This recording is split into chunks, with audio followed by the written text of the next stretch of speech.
Hi, friends. It's your girl Harpo. Welcome to this episode of Brown Girl Guild, the Ask Harpo Didi Edition. This is the first ever Ask Harpo Didi episode, and I'm really excited because this is brand new, something I've never done before, but I've always wanted to do. The reason that I wanted to start Ask Harpo Didi is because, again, I find that we are so much more alike than we are different. And so many of us are going through so many of the same things. And quite often we can feel very polarized. We can feel very isolated and alone in what we're experiencing. And yet, when we start to zoom out and we start to talk to other people or we start to ask the right questions, we find that quite often the experiences that we are currently in are no different than the ones that other people around us are also in. And so I just want to say that even in reading the first few submissions of the Ask Harpo Didi questionnaire, I read them and I was like, I'm going through all of these. Like, I've literally either been through or am currently experiencing a combination of all of these things. And so there you go. There you have it. We're all the freaking same. So, how this is going to go is I am going to read out the question first. And of course, these are anonymous. So, I'm just going to read out the context and the question, and then I will offer my insight, my feedback. And I just want to say and preface right off the top that this is by no means expert advice. This is not therapeutical advice. This is really just advice and feedback based on the experiences that I've had, and then also just the level of work that I've done. I've really committed myself to a life of self-awareness, and I'm someone who is deeply curious about my inner workings, and I take a lot of self-responsibility as I move through the world. And so my responses, my insight, the advice from Harpo Didi comes from my vantage point, and take what you like and leave what you don't like. So here's the first submission. I asked for this person to provide a little bit of context, and this is what they wrote. Right now, I'm struggling with everyone around me. Friends are all in a long term relationship, and I'm the only single friend and have a hard time putting myself out there as I'm working through a lot. Their question is, how do I move through this? I know it will require me to provide love to myself, but sometimes it's easier said than done. Do you have any tips? Okay. So I can relate. In a group of girlfriends, I'm one of the only ones that's single right now. Everybody else is in a long term relationship. And in general, I feel like as a 27-year-old, I'm seeing a lot of people around me who are in various different life stages, right? There are people who are engaged, people who are in long term relationships, people who are married, people who are having babies, and then also people who are like still on dating apps, trying to figure out things, still in school, still like just various different stages. And so what I'm finding is that obviously when the people that are closest to you are in different stages of your life or in different stages of lives, that can be the most challenging because we've sort of moved on this path at the same pace for so long, and now things are starting to change. And so what's interesting is that when we experience these kinds of changes, what it brings into question is a new sense of belonging for ourselves. It brings in a new sense of or loss of community. I mean, it's change, right? And change is always uncomfortable. Change is not always something that is very easy to embrace because change inherently requires that we move differently, we operate differently. And so, I mean, can we just stop and acknowledge for a second that change is difficult for anybody, right? Change is difficult for everybody, no matter what life stage you're in. So, having a little bit of compassion for yourself as you start to navigate change, as your relationships start to change, that's really important. I mean, I always say like self compassion and graciousness for yourself are the bedrock for anything. Like when we're moving through anything, it's really important that we bring self compassion into the picture. So I would say that to you first and foremost is to just be incredibly compassionate for yourself as you navigate times that are really difficult. I mean, it's absolutely not easy being the only one whose life is the same. So I'm not even going to address the fact that, your friends are in relationships and you're single. It might have been like your friends all moved away for school and you didn't. It might have been your friends all have jobs and you don't. It's really difficult when our loved ones, we look around and we see them and they're sort of progressing. It looks like their life is expanding and it looks like ours is not. It can be it can be hard. It can be, challenging to feel like I'm the only one that's stagnant. And so I would actually just prompt you to think about that in that way. Like, when you're seeing people in your life moving in a direction that feels different and new and unique, what about them expanding? What about their lives changing and subsequently your life changing? What is it about all of that is prompting something inside of you, right? Like, what is it about all of that that's really highlighting something for you? I would say that first and foremost. And then I want to pick up on a couple of things in your context. It says that you're having a hard time putting yourself out there. Well, it's interesting when we see people in our lives like enter into relationships or find their partners and we're not, we can convince ourselves that we're doing something that's not good enough, that we have to be working harder, we have to do more, we have to also be doing X, Y, and Z to also get the partner we want, to also be in long-term relationship. How about we just step back for a second? How about we just pause? How about we just slow things down completely? Why do you feel like you need to put yourself out there, right? Why do you feel like you are missing something? Why does it feel like there's something that's not enough in your life? And can you shift out of this scarcity mindset and really come into a place of abundance? One of the best pieces of advice that I've gotten about partnership and like romantic relationships is that you do not have to go out and look for it. You do not have to seek it. You do not have to put yourself out there. All you have to do is just be open and believe that it will come to you. And I know that sounds really woo woo, but it's true. Like, you just have to believe that it will come to you. So, what you can work on in that process, in that time, is planting yourself, is opening yourself, opening your heart. When you're like, not putting yourself out there and you're experiencing resistance, your heart is actually closing. So, what you're signaling to the universe is that you're actually not open, that you're actually quite occupied, that you're very busy.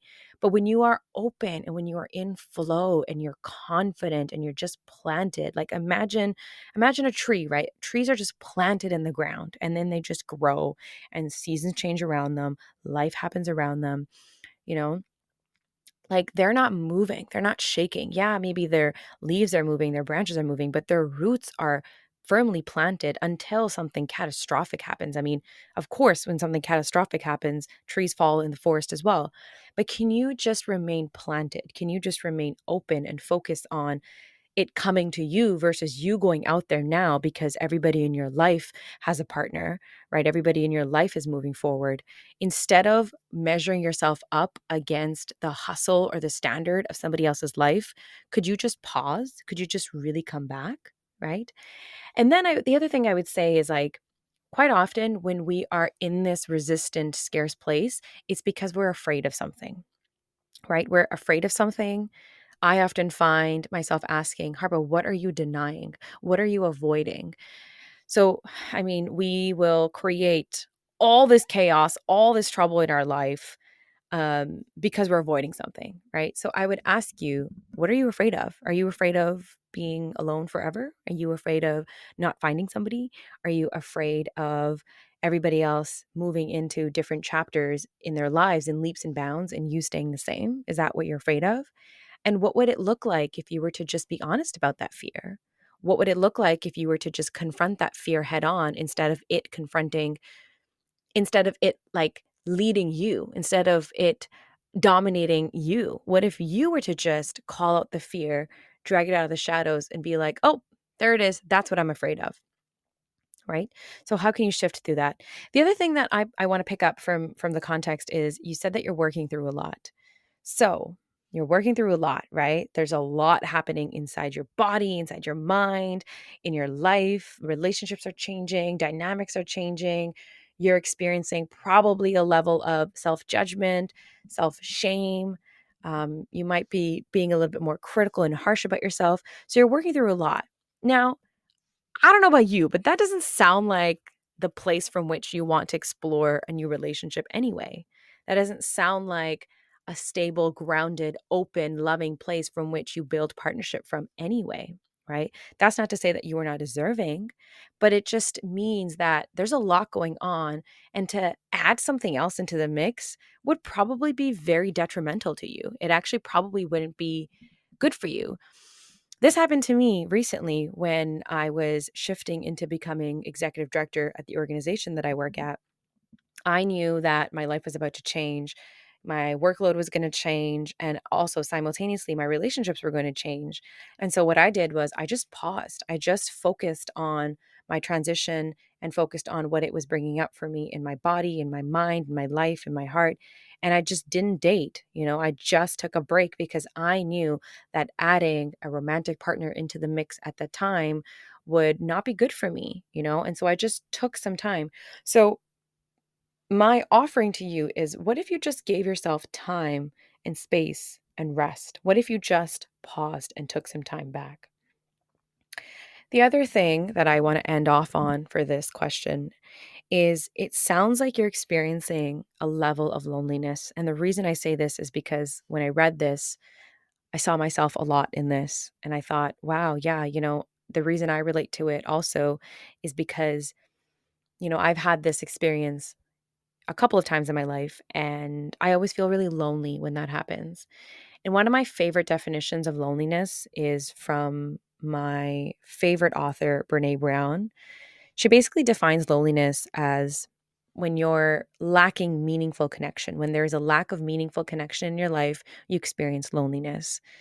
And so when that happens, when I realize there's a lack of meaningful connection in my life, usually it's because I am lacking a connection with myself, because, you know, what we seek outside of ourselves is actually what's missing within ourselves. So, if you don't have meaningful connection in your life, I would ask you, how well or how poorly are you connected to yourself? What's your connection with yourself, your emotions, your feelings? And how much are you showing up for yourself, right? Because if you're not connected with yourself, then you're going to go around and you're going to try and seek that connection from outside of yourself. And here's the thing, as human beings, we're wired for connection. So it's not wrong to want to be connected, to feel a sense of community and belonging. That is actually what makes us human, right? Is this sense of belonging, this sense of community and connection and love and friendship and partnerships. All of this make us human beings. And yet, we always find ourselves asking for these things outside of ourselves before we've even given it to ourselves. So, what I would say to you, my dear friend, is to sit with yourself. And that's what I mean when I say give yourself time and space and rest. Just be with yourself. What if you just said, I'm going to take 5 minutes, I'm going to take 1 hour, I'm going to take one day, I'm going to take 1 week, I'm going to take 1 month, whatever your barometer is. What if you just said to yourself, I'm going to give myself this much time to just come back to myself, to just connect, to just pay attention to what my heart is saying, pay attention to the thoughts that I'm having? What if you just created space for the truth of your body, the truth of your experience to come up? What if you just stopped focusing on what you have to do and you just focused on being? Okay, so moving on to the next question. So I asked this person to describe what they're moving through, and they said disappointed and drained. Okay. So the question is, as a South Asian girl, how can you protect your energy and set boundaries? Everyone's always asking me for help, but never ask me how I'm doing. I am battling depression, but no one cares to know. Well, story of every brown girl's life. Literally, there's so much in here that I'm like, yep, oh yeah, sounds about right. Well, here's the interesting thing. Anytime I've asked someone, how can I protect my energy and set boundaries and how can I uphold them, um, what I've always found and what the other person in front of me has often pointed out for me is that boundaries are like the first place, the first person we have to set boundaries with is ourself. I know that a lot of my advice is going to be all about what you're doing with yourself and what your relationship is like with yourself. And yeah, that's true. That's fact. That is the blueprint, right? So what I would say to you first is where have you abandoned your own boundaries? Where have you forgotten to acknowledge yourself first? because, again, what we seek in others is often the very thing we must give to ourselves first. So if you're feeling like your energy is constantly drained, and if it feels like you are unable to set boundaries with others, chances are that you're not being mindful of your own energy and you're not setting boundaries with yourself. So, this is something that this practice that I'm going to share is something that I learned from one of my really good friends, Bhavneet Tour. She is a Reiki master and she's also a spiritual coach. And so, she had me do a practice, an exercise for a little while where before bed, so don't get into your bed. Maybe you can sit on the floor, maybe there's a chair, but do it like close to your sleeping space so that you can transition to sleep right after. So she would have me sit down and, sort of enter into this like internal focused meditative place where I'm practicing mindfulness. And so what she would have me do is go through the entire day and sort of pay attention to where I gave my energy away. What actions, what conversations, what decisions took my energy away in a way that wasn't self serving, in a way that didn't feel good. Right.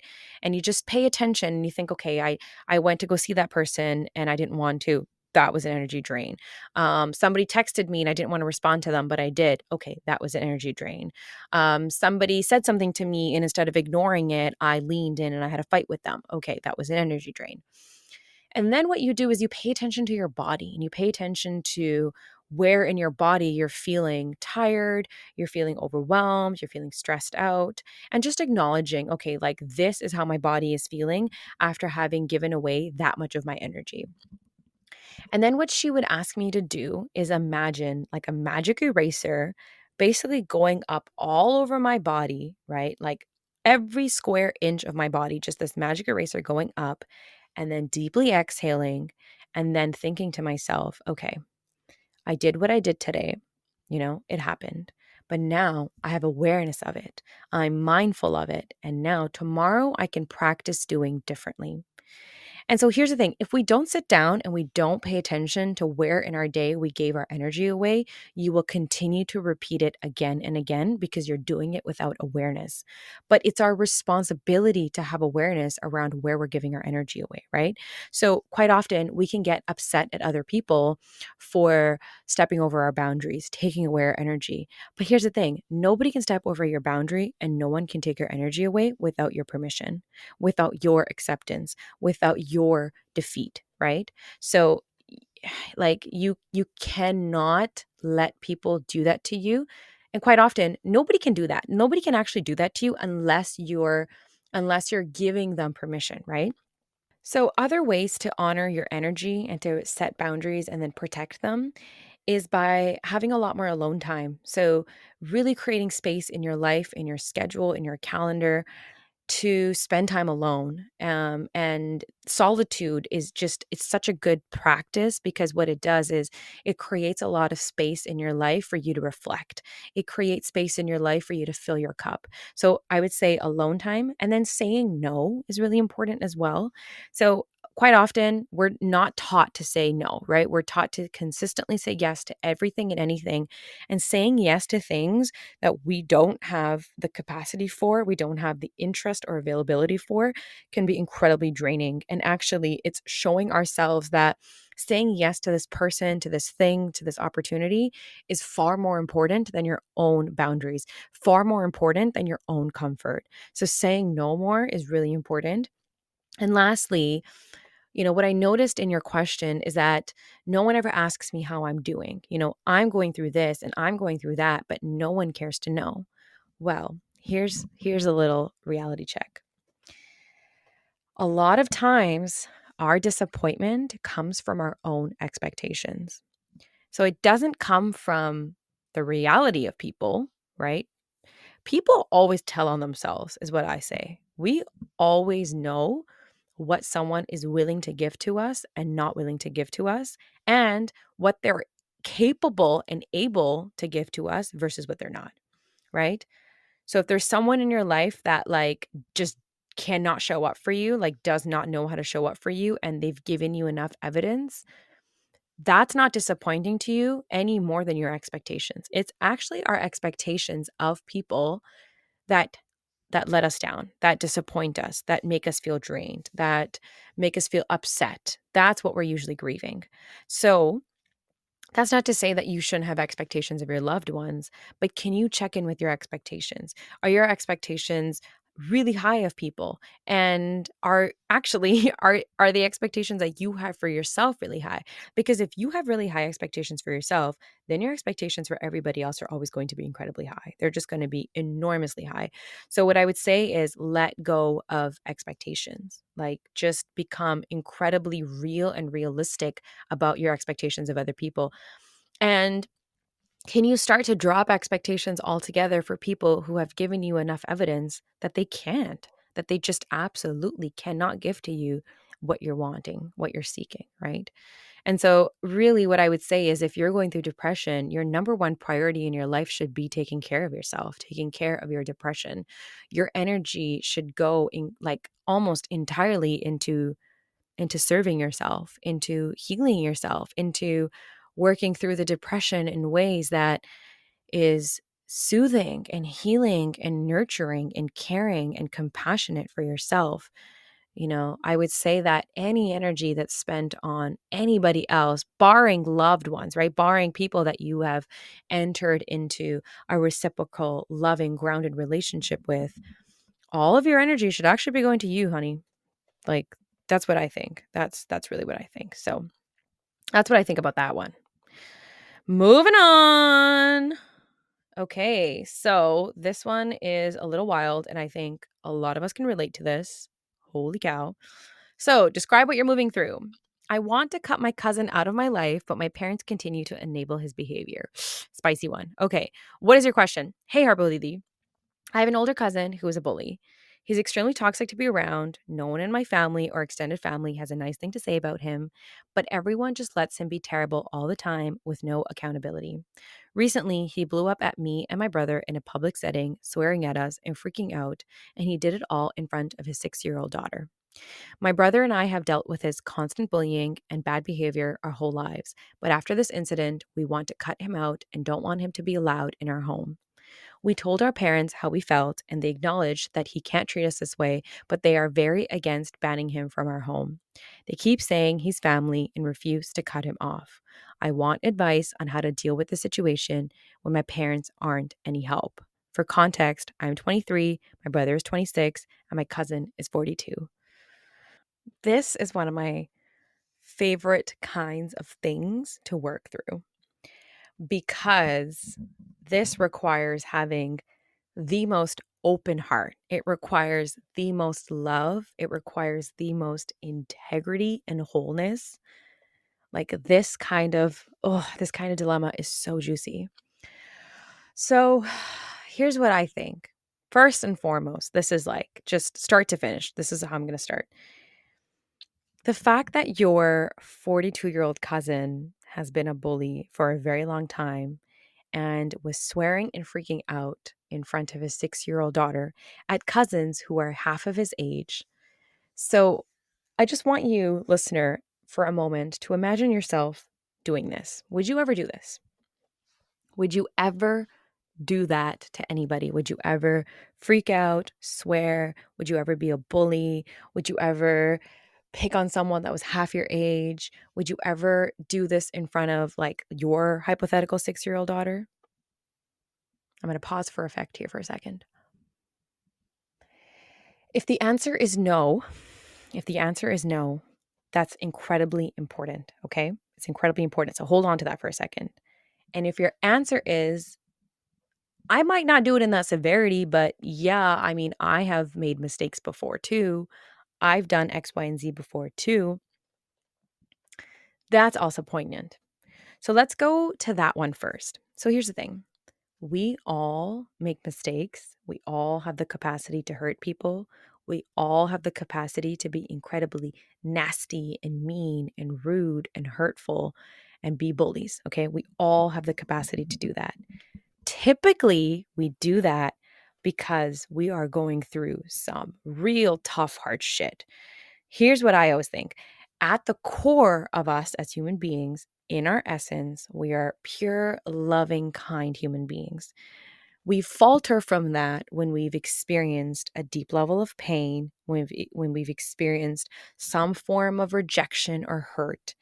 And our ability to act really mean might be a way for us to cope. It might be a way for us to release some of that pain, right? That pain might be the only, and pain and hurt might be the only lens through which now we can navigate the world. So remembering that for a second, okay? I'm not saying it's okay, but I'm just putting it into context. Now, if your answer was no, I could never do that. That's not who I am.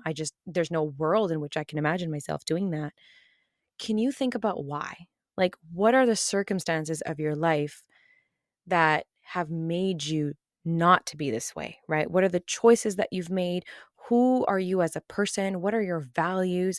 Like, what is it that doesn't make you a bully that you think is missing in this person's life?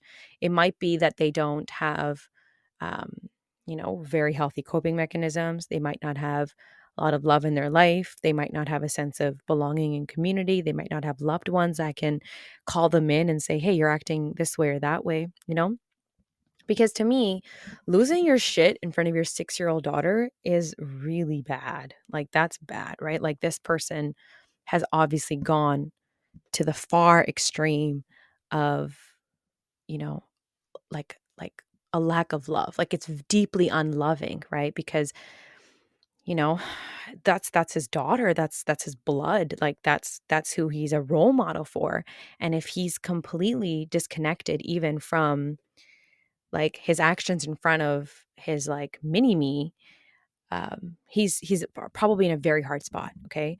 So what I would ask of you is to bring a deep level of love and compassion for his circumstances. Really, really bring in like a deep level of love and understanding.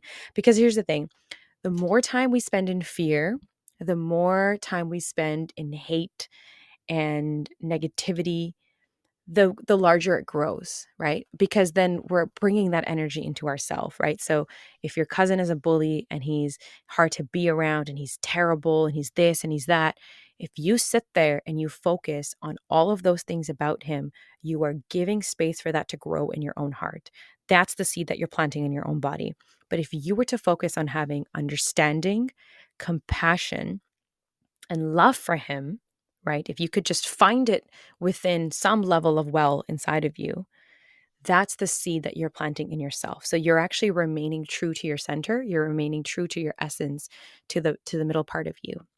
Now, I'm going to say that this is something that requires a level of acceptance.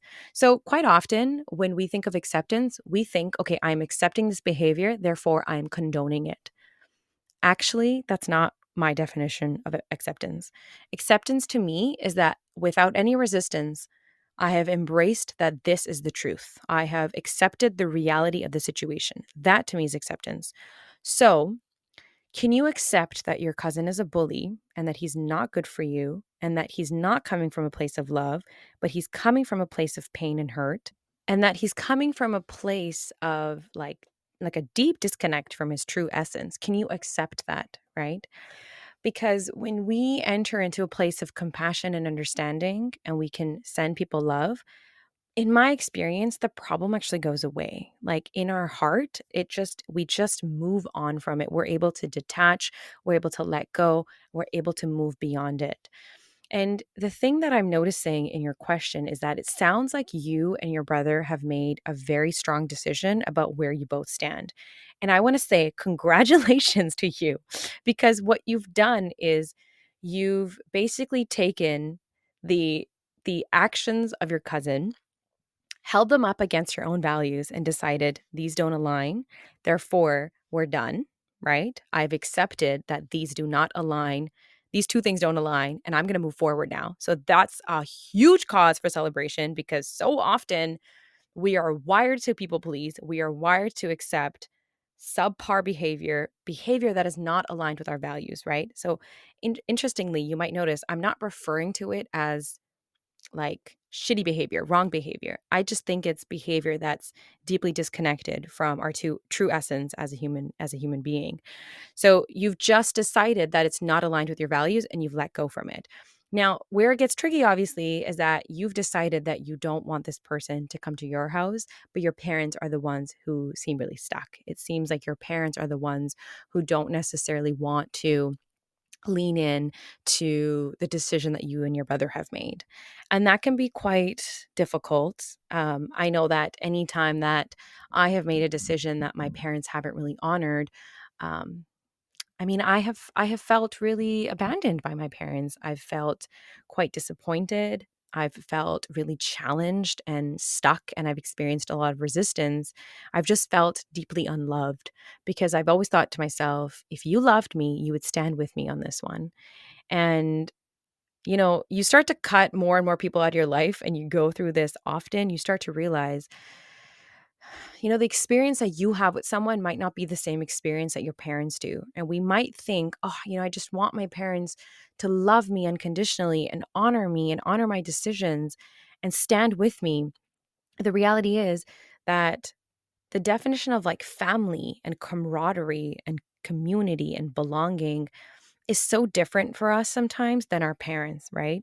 And for my parents and my experience, my parents have always been like, well, it's too hard for us. Like we don't even know how to do this because I gather that you and your brother have maybe a good sense of belonging and boundaries with yourselves, and so you're able to make decisions like these with a little bit more ease.